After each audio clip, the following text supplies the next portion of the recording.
Hello, it's Jay. I just watched the 1973 Westworld starring Yul Brynner as a murderous android robot, a gunfighter in a amusement park.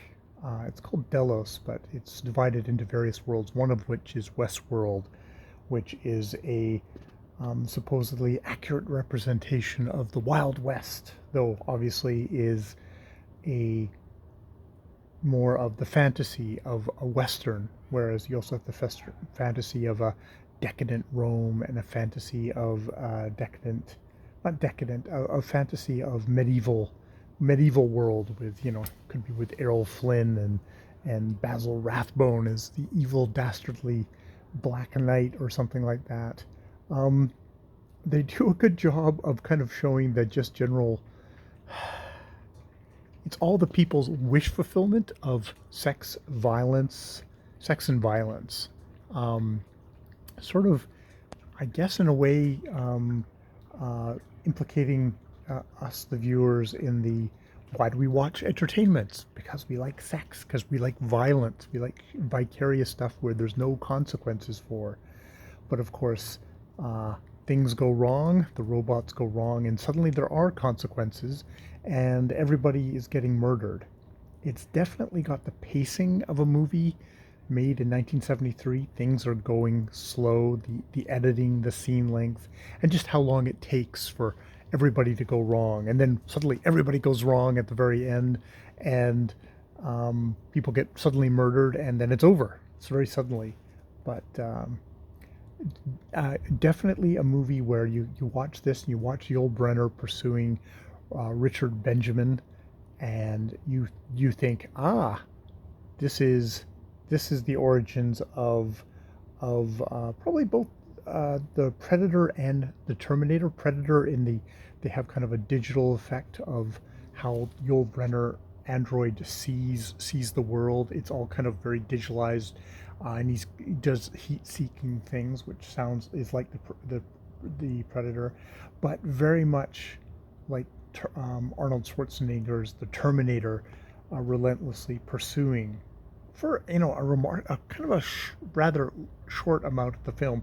A lot of the film is more dealing with everybody's fantasies, whether they're fantasies of well, basically of violence or of sex. Um, we don't get into the robot's point of view, though. Yul Brynner, in a little extra afterwards, talks about how he is the gunfighter, the android, who is just kind of very emotionless, starts smiling when it gets closer and closer to he's actually going to get to kill the guest, kill Richard Benjamin, and actually does kill somebody else.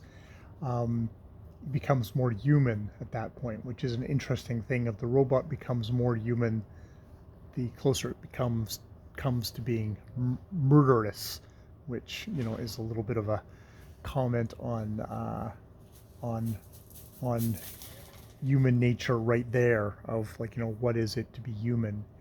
Is it the sex and violence that makes someone human?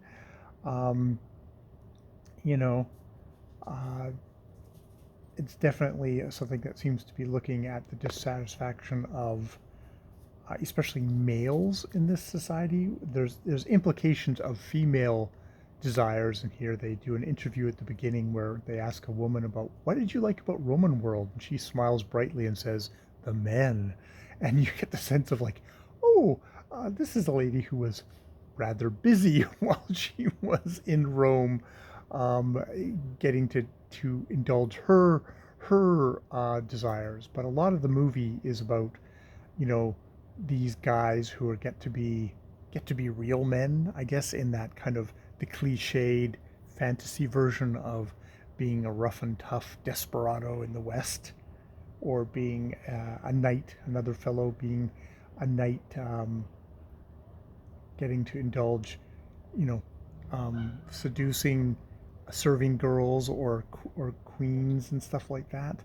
Um, just indulging libido, and I guess you counteract that with that the robots go wrong?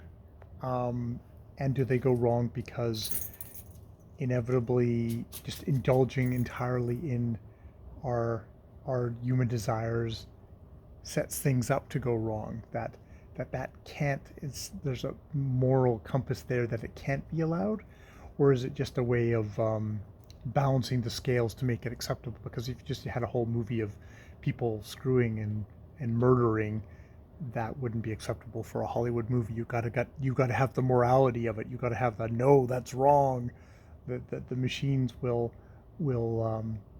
some other force will come and get you, and whether it's a morality from above, or it's the very technology that you're using to indulge your passions will backfire on you. So yeah, that is Westworld. Kind of clunky, but also kind of interesting. All right, I will leave it there. More videos later.